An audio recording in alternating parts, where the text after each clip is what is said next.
Okay, so San Francisco International Airport just dropped some huge news, a record-breaking year. But if you dig into their latest report, there's this billion-dollar puzzle that honestly doesn't make any sense at first glance. So let's get into it. All right, first up, the big headline number. SFO handled a staggering 54.1 million passengers last fiscal year. I mean, that is a brand new record for them. It really cements their comeback as one of the country's busiest hubs. The place is just buzzing again. And that growth, it's pretty solid across the board. But here's the real story. International traffic. It's up nearly 6%.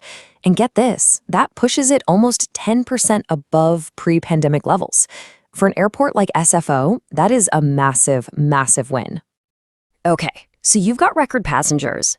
International travel is surging. You'd think that means record revenue, right? It just makes sense. Well, this is exactly where the story takes a really unexpected turn. And here it is. This is the paradox. Well, all those people were flying through.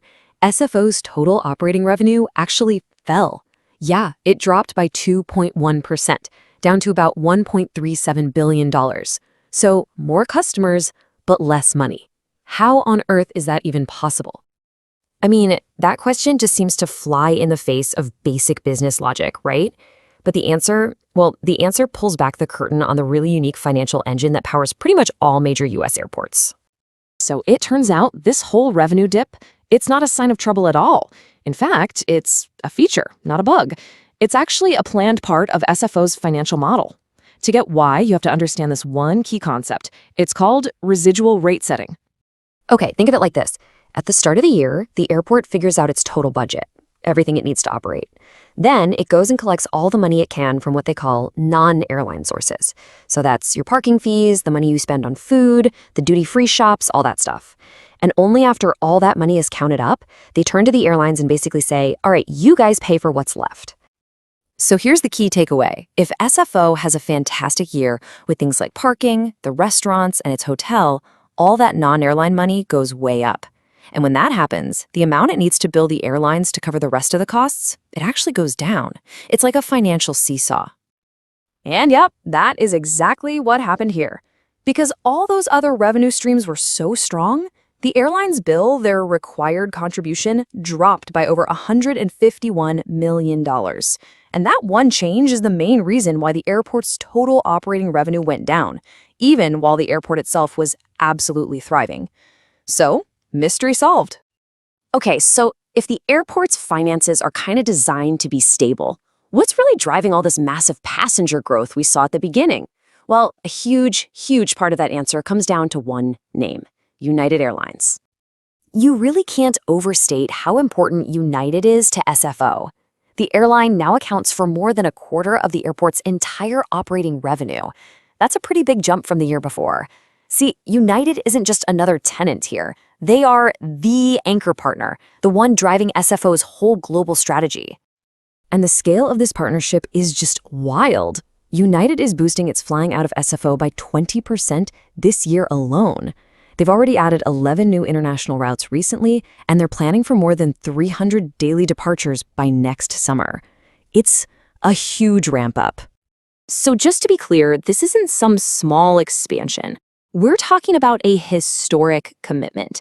United is going all in, doubling down on San Francisco as its #1 global gateway, and that is fundamentally reshaping the entire future of the airport. Of course, all this growth, more passengers, more flights, it all needs somewhere to go. And that brings us to the construction cranes, those closed-off hallways, and the very, very big price tags that come with building the airport of tomorrow. And listen, we are not talking about a few small renovations here. SFO is deep in the middle of a massive capital improvement program. The total cost? Over 11 times billion dollars. This is a top-to-bottom overhaul, and it's all designed to handle exactly the kind of growth we've been talking about. The absolute centerpiece of that whole puzzle right now is the Terminal 3 West modernization. We're talking a $2.6 billion project. This thing is going to completely renovate and expand a huge chunk of the airport. Think, a new security checkpoint, way more space for shops and restaurants, and of course, new airline lounges. So, how do you pay for all this? Well, SFO funds these massive mega projects by issuing revenue bonds out to investors. In fact, they just recently issued a new series of bonds for just over $1 billion to keep all that construction moving forward.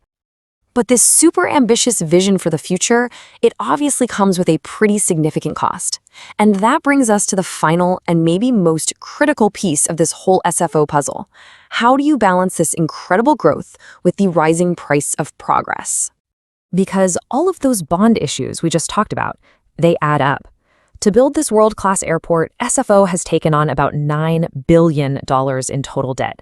Now, for an airport this size, that's considered manageable, but it's still a massive fixed cost that, one way or another, has to be paid. And remember that whole financial model where the airlines end up paying for the airport's costs? Well, this is where it gets really real. The cost per passenger, that's a super important metric for airlines, is projected to nearly double by 2031. It's going to go from about $22 today to over $40. And that jump is a direct result of all these massive investments. And that leaves us with the big ultimate question, doesn't it? SFO is making a bold, multi-billion-dollar bet on its future. The growth is absolutely real, and their strategy is crystal clear. But the real challenge ahead? It's going to be keeping this amazing new airport they're building affordable for the airlines and for you, the travelers who use it. And that is the new billion-dollar puzzle they'll have to solve next.